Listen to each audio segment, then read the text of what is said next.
جوانترین سلااوان لەبێ خۆشحاڵین کە لە ئێوارە 24 ئەمڕۆدا بێوەی ئازیز شاد دەبینەوە ئەمڕۆژ کۆمەڵێک بڕگە و بابەتی نوێمان بۆ ئامادەکردوون لەگەڵمان بن. هاوشێوەی نانی کوردستان لە ئەڵمانیا.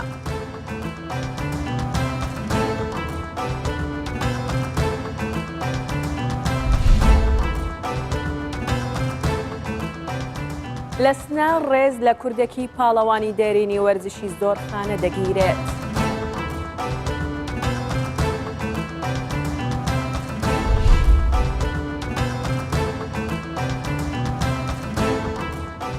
لە شیلاتزێ ئافرەتێک فرۆژگایەکی ساردەمەنی دەکاتەوە.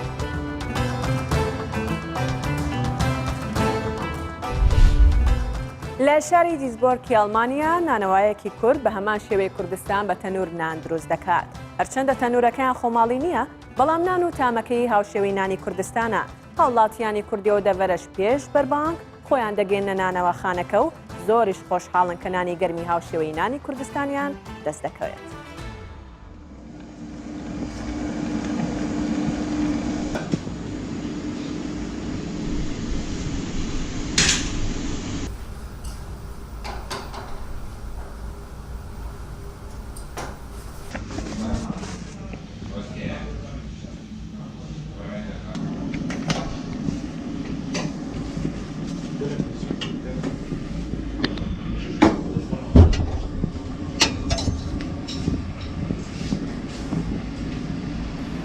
وە 3 ساڵە لە ئەڵمانیا لە شاری دیزبۆرگ نانی کوردی دروستەکەی ناوشێوەی نانی لای خۆمان. ئەمە پێنجەم هەویرە بوونی مانگی ڕەمەزانەوە ئەمە تیقەیش بڵین کوردی زۆر لێە چاوەڕێی بەربانگەکەین و نانی گەرم دروستەکەین بۆ ئەو خەڵکە.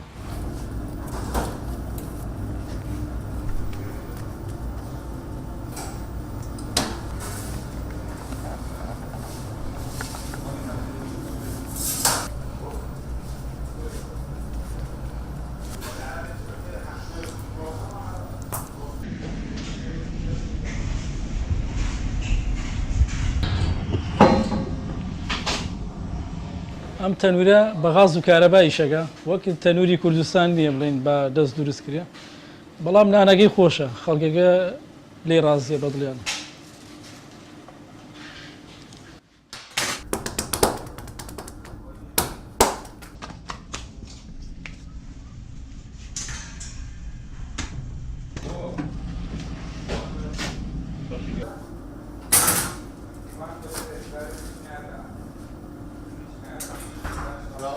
عليكم السلام.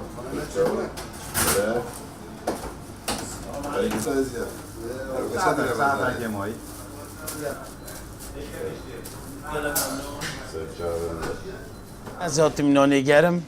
بو بری فتاری نانه که گلک خوشه و کی کردستانیه تقریبا نیم ساعت کمای بو بانگی امی تاتی نانی گرم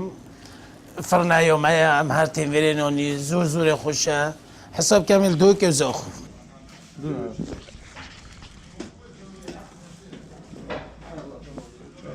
أبا تقريبا 6 صالة مع فرنهاي ملاتما هدي تعلمتي وملاتما حاجبين أنا جد كتن وملاتما خابتر تدفير تردن بما خواشتر عم فيري فروشن دكاني بفروشن بما خوش عم توزعكم بس أبي محتاج بتن عم الدنيا عم نابجيننا الحمد لله كردين بجباشن تين قصانا نيتكن وام سپاسی حمیت کن هر مارکت کم نزانید کیریج او قسم ابد بدوید یا آتما بند ام حس کن ام جم ممنونن.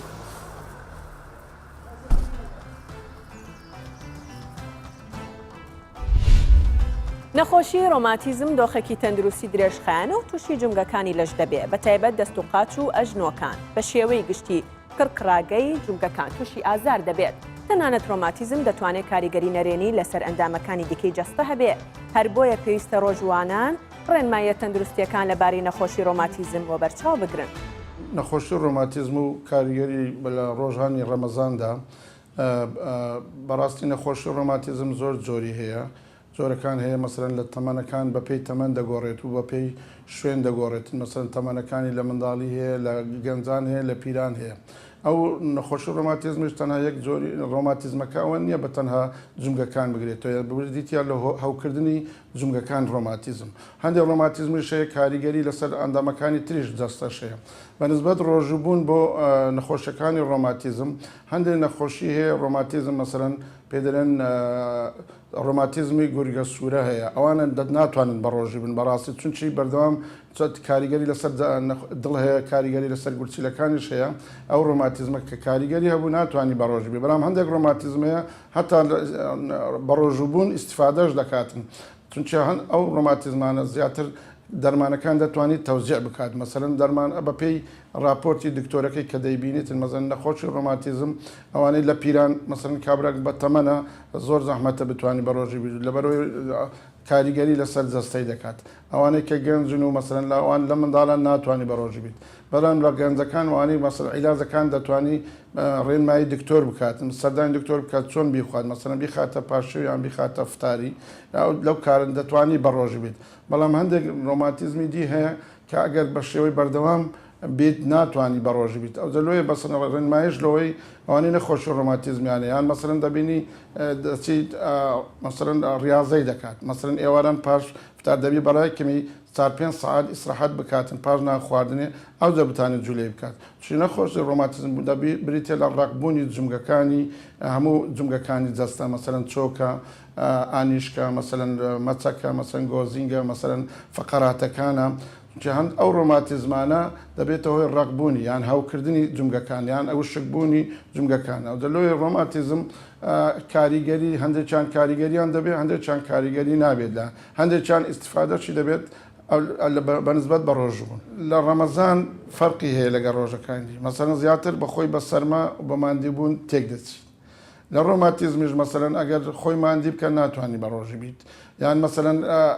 پێویستی بە ئاو بیت خۆی دائیمەن زیاتر پێویستیان ئەوانە دەبی مەسەرەن خواردنیان سەوزۆمیۆکی باش بخۆ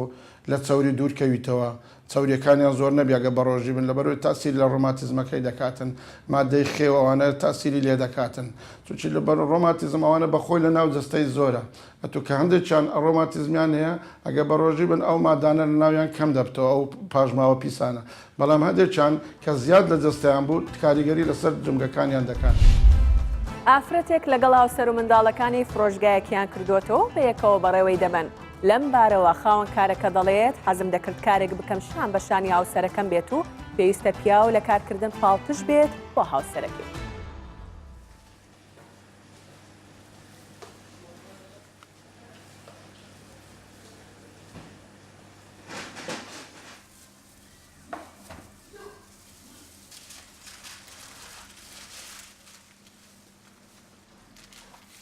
Vekirna vîşolî dest pêkê fikra xêzanan bû. Min xwe rastî bi dilê nebû. Çuko min gote şûl nabî kî dil verê dûr dermê tiştê hûsaşmekerî ser vijadî piçekî vedere. Bes bilakis piştî ku me vekirî elhamdülillah şûlê me baş e û fikra biçikên min bû eve. Ew ê gotî heke tu horî min neke jiyadê zêro tiştê xwe firûşim ez ê mesafê dikanê hemî ez ê taraçim lê veke.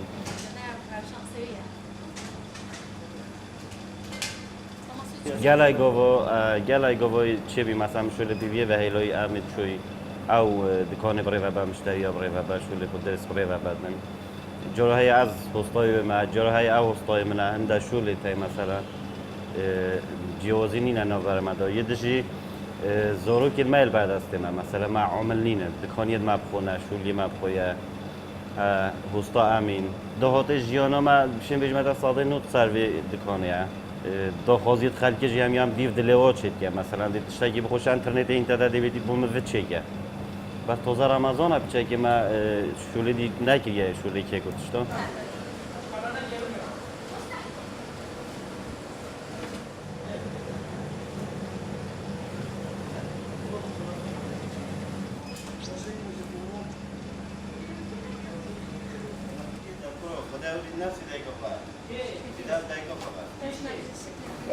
هزرامن او بي اس شولا كي بكم وك افراد مل بمل ظلمه يعني من فيو اجيش كارا كي بكم كو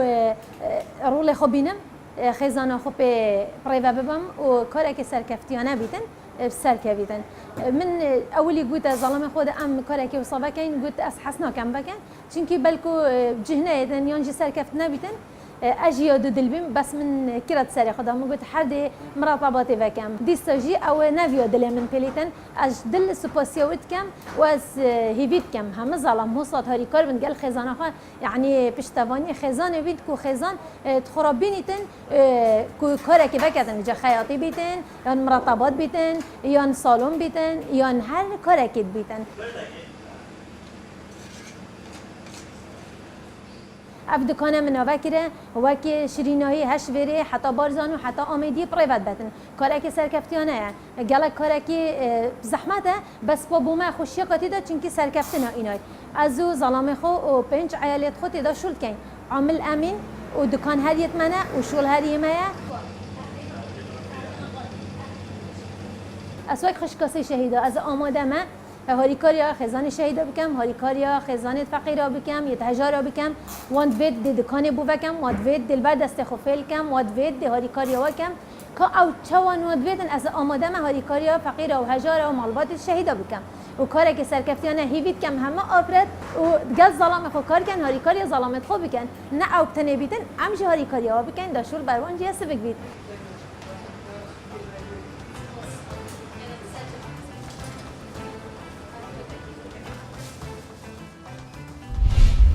کەریم خەمزەی هونەرمەندی میلی کورد دوای 49 ساڵ گۆرانی وتن و خزمەتکردن بە هونەری میلی کوردی ئێستا لە یەکێک لە بازارە کۆنەکانی شاری سلەیمانی تەسبیح دەفرۆشێت هەرچەندە ئەم گۆرانی بێژە هێشتا وازی لە گۆرانی هونەر نەهێناوە بەڵام گلەی هەیە و دەڵێت کاتێک ئەم دوکانم کردەوە کە هونەرمەندە کۆنەکان پشتگوێ خران لە ڕاستیدا هونەری منیان مراند.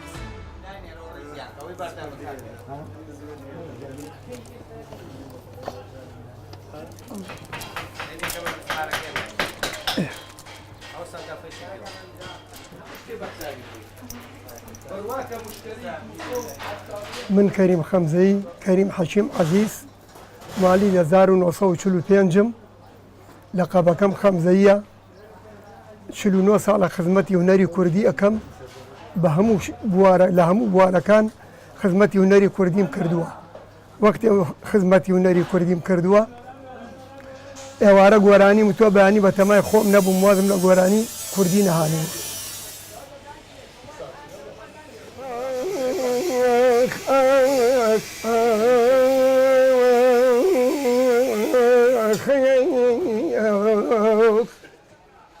لداخي هنا رجالك دل سيستم بهري نبو بخيبي نكرنها وتدستم آواز و سوز و دنگ و گرانی با من بیزانم شب تا بیانی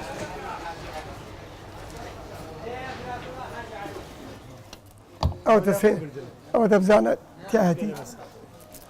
3 سال و 4 مانگم دوکانم داناوە ئەم دوکانش کە عمر بۆی پیا کردوم سپاس یەکەم زۆر ئەرکی لەگەڵم کێشاوە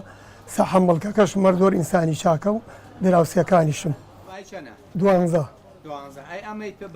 ئەوە تورابە بای 12ە ئەمە فایبەرە بای دەیە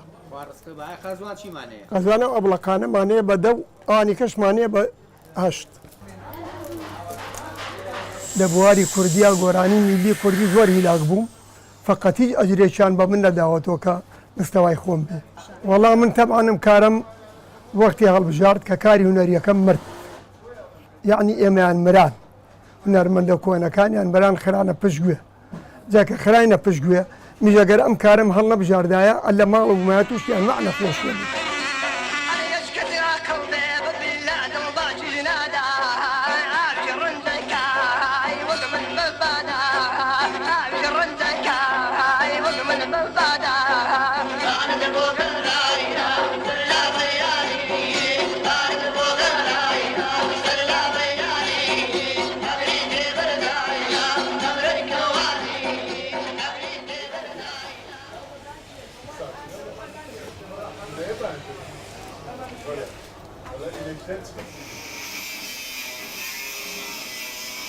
ئەو کەسانەی سەردانی منەکەن هەموو هونەرپەروەر بوون ئەزانن ڕۆحێتی گۆرانیەکانی ئەمە چۆن بووە من لە شریتی تەجیلا 100 شری زیام هەیە گۆرانی تەلەڤیزۆنی 54 گۆرانی ڕەشوسپی و ملەوەنم هەیە گۆرانی ڕادیۆ 34 گۆرانی 34 گۆرانی ڕادیۆم هەیە.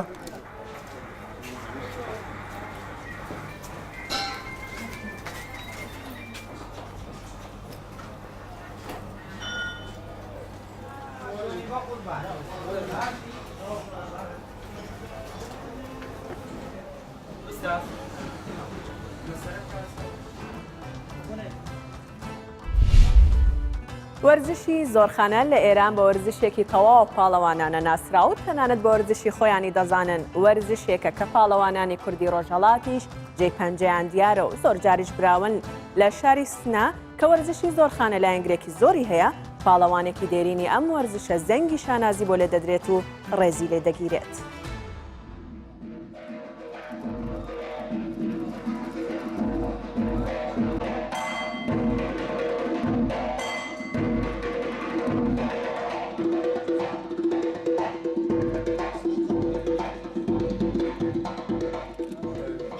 پیغمبر خدا بلند صلوات بفرست.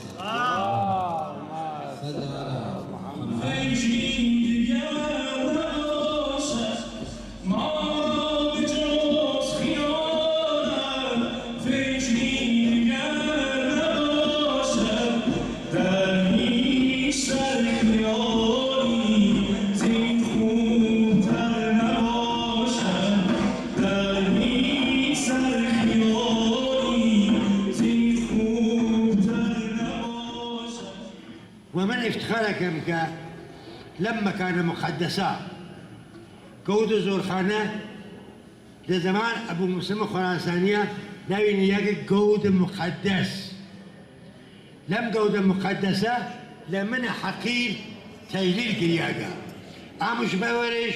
مركز علم وفرهنگ ترويج الدانشة وإيريج مركز فتوة الجوال مردية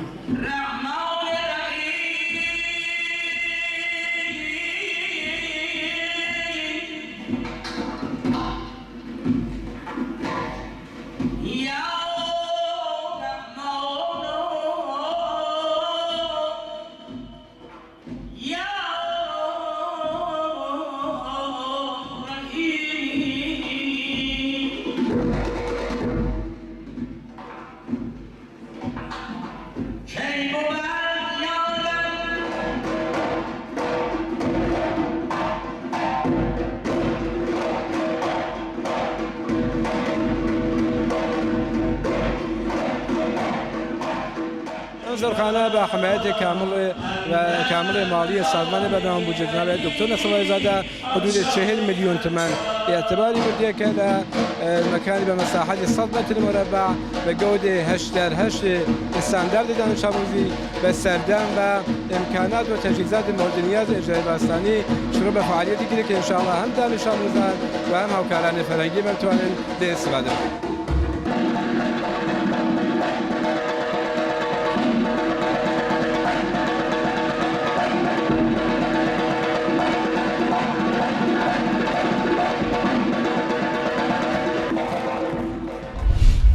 لە شەوانی مانگی ڕەمەزان لە بەغدا گەنجان و توێژە جیاوازەکان لە چێشخانە و قاوەخانەکانی کۆرنیشی ناوچەی عاتێفیەی سەرڕووباری دیجلە کۆ دەبنەوە. کەش و هەوای سەرڕووباری دیجلە خۆشیەکی تایبەت بەخۆی هەیە و یاریکردنی دۆمینە و بازاری خواردنی شەوانش گەرم و گوڕە، بەڵام گەنجان داوا لە هێزانامیەکان دەکەن سەقامگیری ئەو شوێنە باشتر بپارێزن.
هو شهر رمضان حلو، شهر الطاعة والمحبة والمغفرة. ڕەمەزان مانگی خۆشەویستی لێخۆشبوونە. خەڵکی عێراق بەم مانگە دڵخۆشن و گەنجەکانی زۆربەیان دێنە دەرەوە بۆ بەسەربردننی کاتێکی خۆش و تا پاشی و دەمێننەوە. کەش و هەواش خۆشە و زۆر بمان دێینە سەر ڕووباری دیجلە و کاتەکانمان بەسەر دەبێت.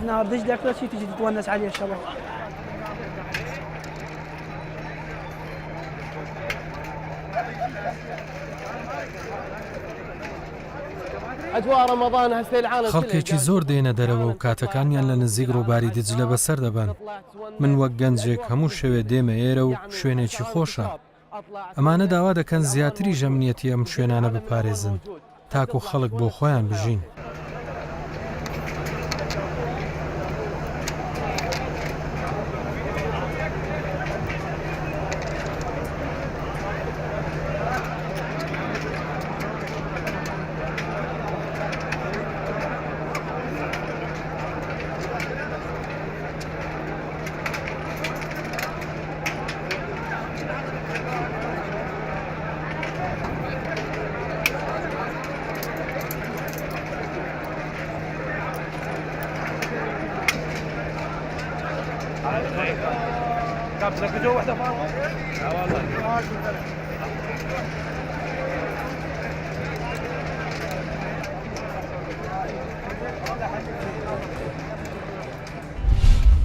بەرگەوە بابەت ێوارە 24 ئەمڕۆمان پێشکەشکردن تا سبەی ئێوارە ئاسوودە بن.